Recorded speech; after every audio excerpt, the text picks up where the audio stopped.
Hello, everybody, and happy opening day to you. Welcome to the latest edition of the Sportswriters podcast. I'm Aaron Ferguson, high school sports reporter, among many other fill-in opportunities that they provide here. And today my guest is longtime high school baseball coach and current Eureka College baseball coach, Jerry Rashid. Thanks for joining me, Jerry. Well, thanks, Aaron, for inviting me. Must be a slow news day. Well, must be a slow part of the season for you guys, too. The way the weather is, it's very slow, almost stopped. I think in the high school baseball Twitter account I saw the other day, they've had 7 straight games canceled because of rain or snow. One of the worst springs for a while, I'll be honest with you. What's it like for you as a coach dealing with baseball weather, the rain and this? Well, I think first you have to keep it in perspective that everyone is in the same boat. I mean, you can easily get kind of, seasonal affective disorder where you get depressed because, it's raining or the field's too wet. But you have to keep in perspective that everyone's fields are too wet and everyone's inside.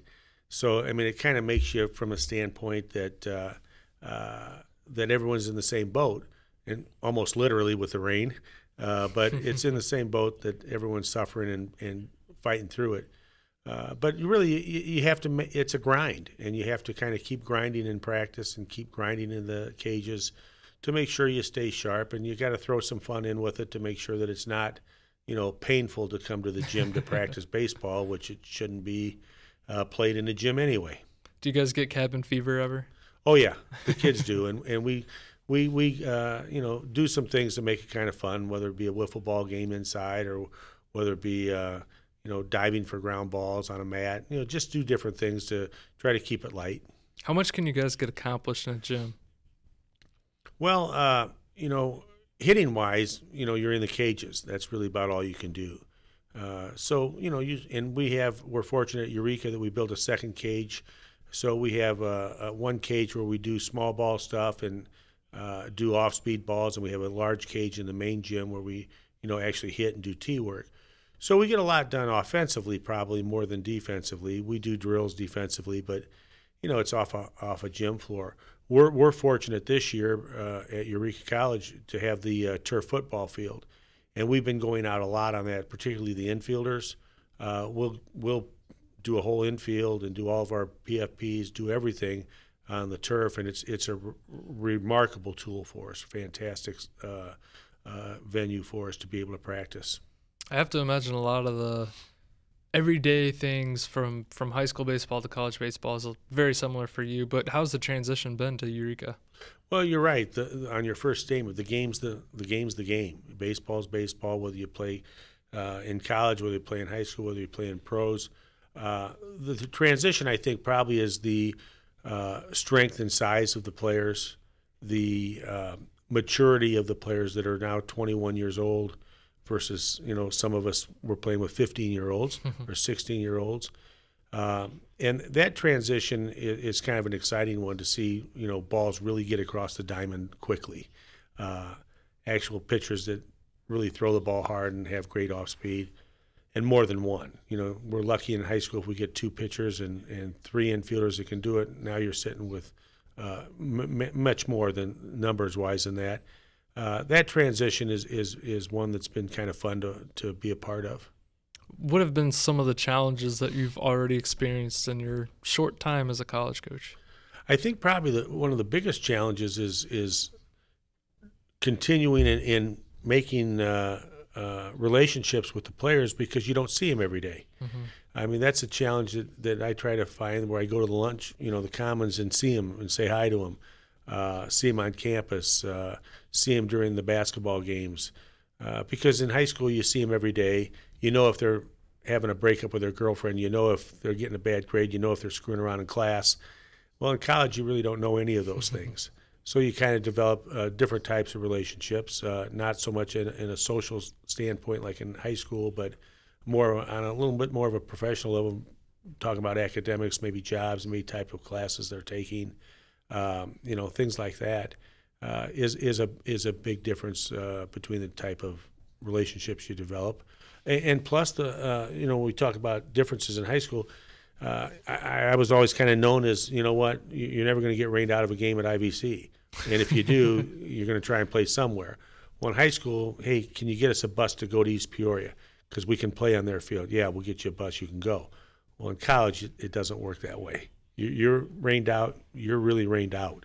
You're not going to be able to find a game in an hour. And that's been kind of an adjustment for me too. What about recruiting? Because obviously that's a large focus of college programs and how you improve a program. Recruiting is difficult. I'm not going to lie about it. I've had some great teachers at Eureka College. Kurt Barth has been a great help. Steve Thompson has been a great help, our athletic director. So I'm learning from them, and it's a learning process. We're reaching out, and I'm going to high schools that around our area to just talk to players and meet coaches, although I know all the coaches, but really there aren't a lot of colleges that come in and just visit like football does. But baseball really never did, and I've started that this past winter, going to schools, just talk to players and let them know that Eureka College is a viable choice for you. But recruiting is hard, and we're getting some really good local guys, and I can't until May, discuss who we have and so on and so forth. But we've got some really good local talented guys that are coming to Eureka in our first season, and the same from Bloomington Normal and from, some small schools outside of Peoria. So, it's a grind, but we've got a really good product. I think it's going to be a very good product, and we have an outstanding school and a great athletic department and a great student body. So with that, I think the possibilities of recruiting local kids to play and get a chance to play Division III baseball and continue their careers close enough to home where their parents can see them, yet far enough away where they're at college. I know, obviously, Shay Feehan and Haley Renault with the basketball teams and the Dura sisters have stayed and enjoyed some success in their own programs. Does that kind of help you pitch it to some other kids around here? Absolutely, and we have some local kids on the baseball program as well. The names that you mentioned are just outstanding individuals, great students, great people, and their athletic skills are obviously well noted. They're great kids, and they're all local. And when you see local people, the Journal Star covers them in a great way. TV, Jim Madison and Kurt Pegler, they cover them in a great way. So it's nice to have some notoriety and being recognized as a local kid doing well in college. Baseball, we're fortunate the same way. We have a lot of local kids. Ray Vogel from Limestone was our leading hitter last year. We have Kyle Cashdollar from Morton. We have a couple of other kids as well from our local area. We just Mason Diedrich from Washington, Greg Klusky from Metamora. So we got a lot of local kids that are new as well as old, and I hope I didn't miss any, but those kind of kids are ones that they're in the front line, and it's kind of fun. Tyler Tulane from IVC it made a switch. Sean Green from Limestone is one of our leading hitters. And again, these are local guys that have found a second chance or have found a first chance there, and they're doing well at it. How much easier is it for you knowing not only the coaches in the area, but I imagine most of the coaches around the state, high school coaches, that is. Yeah, I've been fortunate to be around a long time and know a lot of the coaches all over. And when we ran our coaches clinic, we had coaches from all over the state come in at IVC and at Notre Dame. So it's nice, and I can send an email or I can send a text, and they respond quickly because they know who I am. And with that, we're constantly asking those guys for talented players, and they've been very good to help us so far. Is that coaches clinic something you're hoping to continue? Is that something you can continue at Eureka? I can continue it. We took a year off this year just because of the transition until I get the lay of the land on where I can host it, what kind of meals I can provide. Mm-hmm. But I would probably look forward to restart again. Obviously, it's kind of a culture change that you have to bring in, as any new coaching staff does. What are some of the things that you have brought with you from your high school days, or is there anything new that you're trying to do to just install like a new culture? Well, I think we still sprint on and sprint off the baseball field. We're the first ones on, the first ones off. And I told the kids I learned that from Augie Garrido when I watched him for the very first time, University of Texas, when I was, a senior in college. I said, if I ever coach a baseball team, they're going to run on and run off like that. I was just real impressed with it. Our guys still do that. Our culture and our hustle from that is the same. I mean, the cultural change sometimes is just a matter of, accountability. Small things like putting your chairs in at the table, not leaving the garbage in the dugout, things like that still carry on. And so to change the culture at Eureka is to try to convince them that, they're fundamentally have to be sound and we are that right now, and I knock on wood without making noise on this table, that we continue to be fundamentally good and just to be competitive and not to worry about things when things go bad. I think that might be one of the biggest issues in our motto kind of is next, not last. Don't worry about last. You can't do anything about it. Let's go to the next play and be ready for that.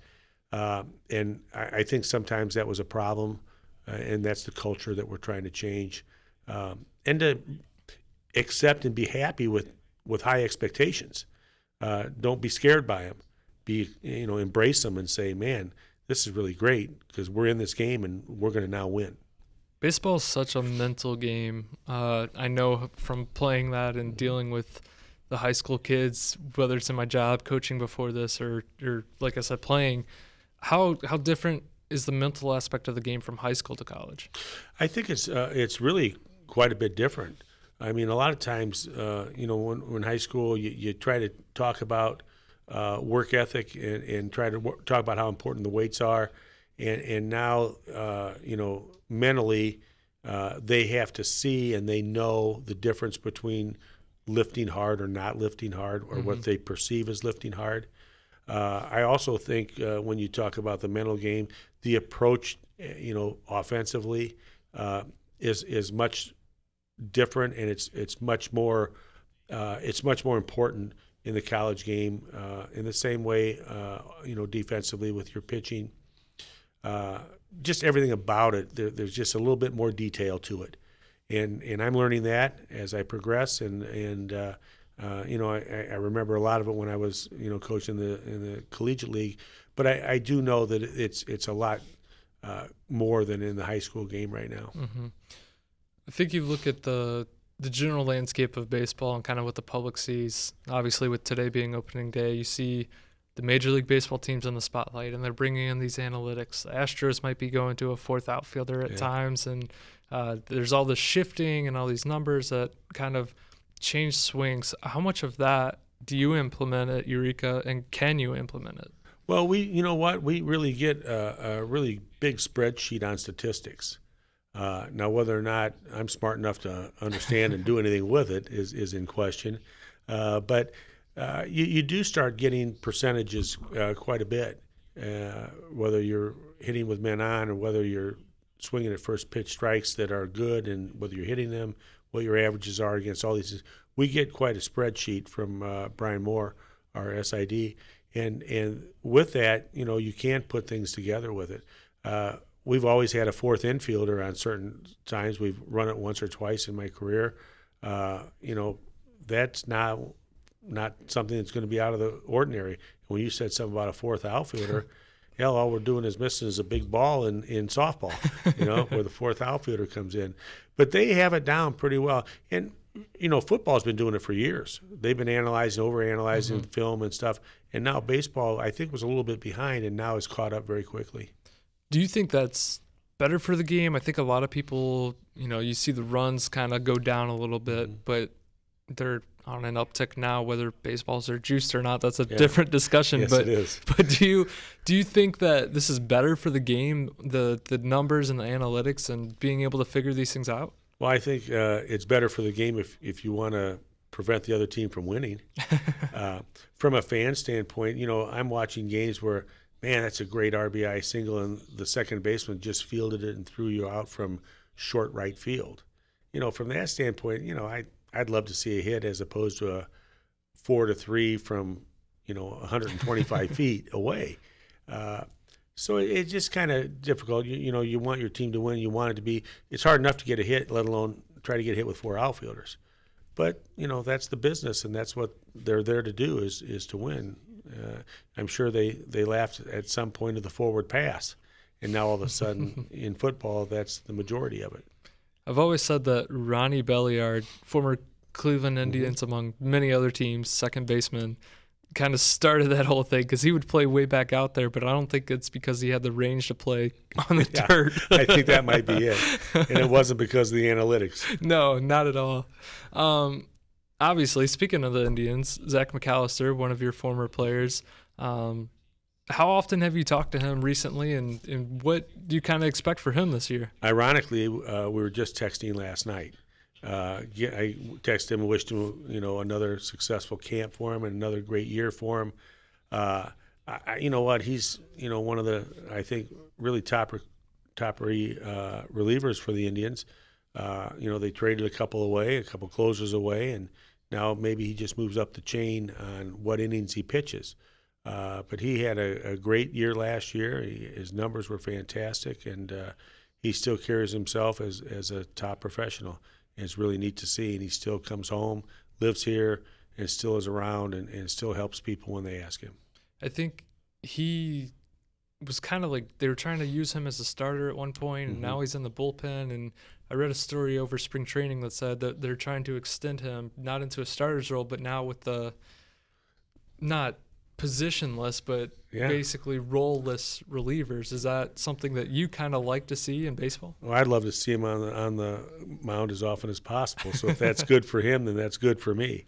But yeah, you're thinking about quality starts now. You're seeing in the World Series starters being pulled out in the 4th and 5th inning, and that's taking that bullpen, into the 5th.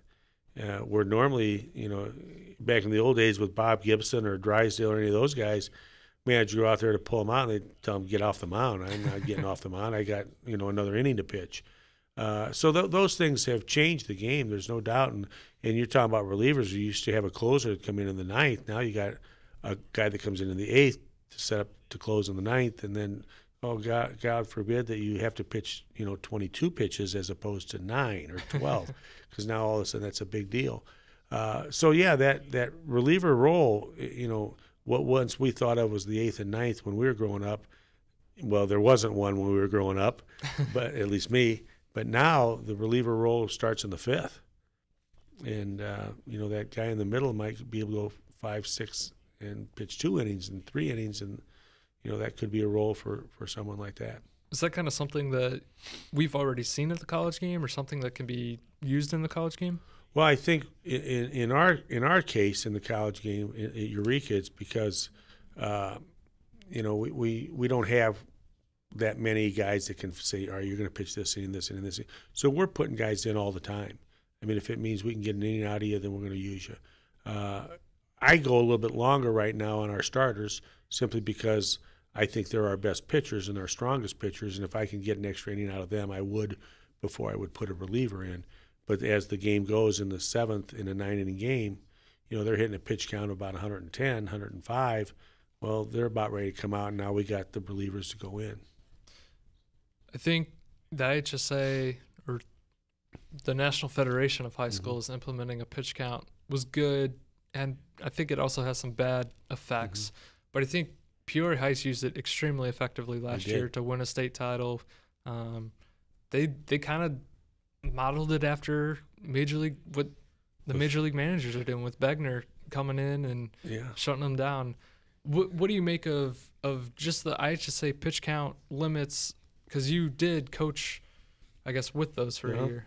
I did for 1 year, and they have extended the pitch counts this year, which is good, because I can remember a couple losses by really good teams last year in the sectional and regional that their starter just was mowing them down, put 14 strikeouts, but ran out of pitches, so to speak. So I'm glad they extended it.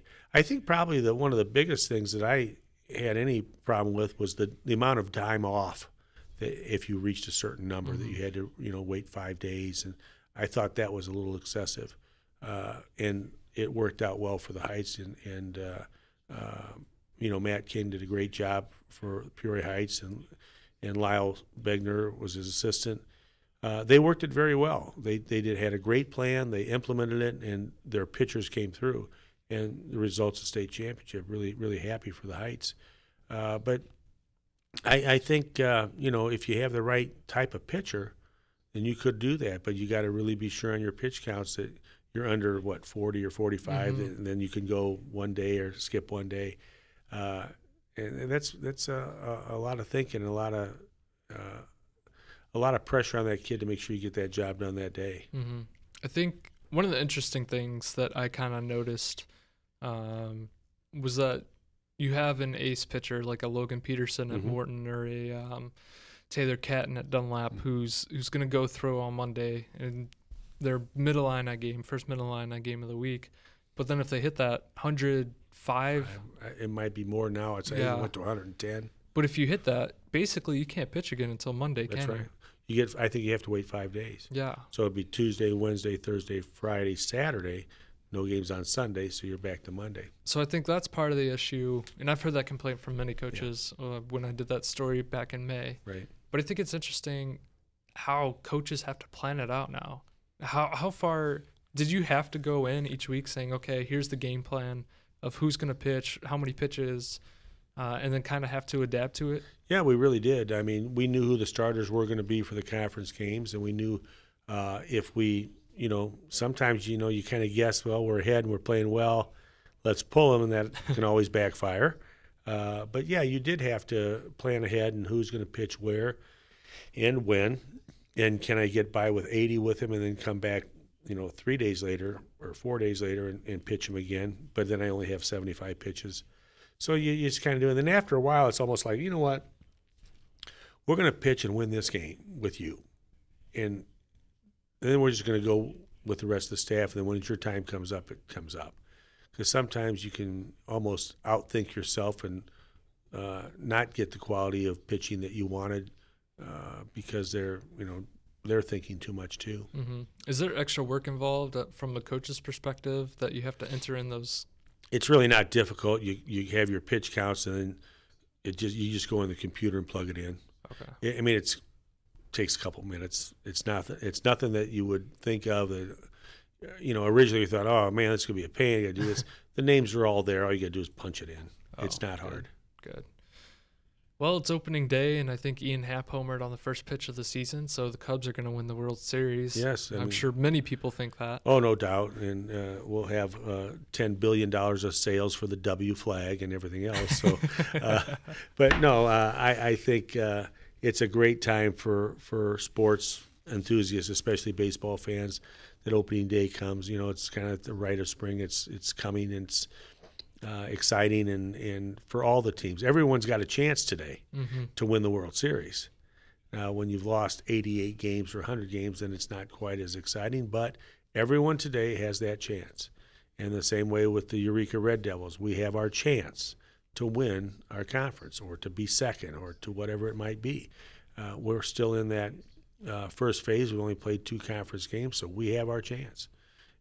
And played well in those conference We played games. very well. Took the league favorite in the other division to the very last out of a 10-inning game. And we have a big series this weekend down at Fontbonne in O'Fallon, Missouri. And they're in our division, so it's a 3-game series. But like Major League Baseball, you just get excited for playing. It's been so long. For us because of rain, but for the majors because of the, off-season spring training, it's got to be an exciting moment to put that uniform on and go out there for opening day or first games of the conference in your division or whatever it might be. For high school kids, they got a chance to do that last week. Anytime you get to put that uniform on, put your hat on, and represent your school, that's an exciting time because it doesn't happen for 9 months from now again. Got to hang your hat on something. Hang your hat on something. We did take that with us too, Aaron, to Eureka, that, something that you stand for, make sure that you hold on to that. Have any World Series predictions? My heart says the Cardinals. My heart says the Indians or whoever Zach plays for. But other than that, I think the Cubs and the Astros and the Dodgers and all look pretty good in the National League. And the Brewers supposedly going to have a pretty good squad, but and the Nationals, of course, are going to be really strong. But I'd love to see the Cardinals come through with not as many marquee players as the Cubs, but just stick around for it. Awesome. Well, thank you for joining us. Greatly appreciate your time, as always. It's been a pleasure, and congratulations to you on your IHSA state tournament insert. You got a nice award for that, so congratulations, and continue hard work for you in a tough time, but you guys do a great job up here. Thank you. We really appreciate that, and all of your support. You always support us and are good to us. So you know what? The feeling's mutual, and it's well respected both ways. So continued hard work and good luck. Same to you guys. Thanks, man. Keep following the Red Devils. Special thanks to producer Adam Garrick, who's behind the headset, straight from the dentist office. I guess if you want to subscribe to the Journal-Star and kind of support us, there's a big red button online at pjstar.com, or you can call us at 686. What's the phone number, Adam? 3161. 3161. There you go. Thanks, guys. Until next time.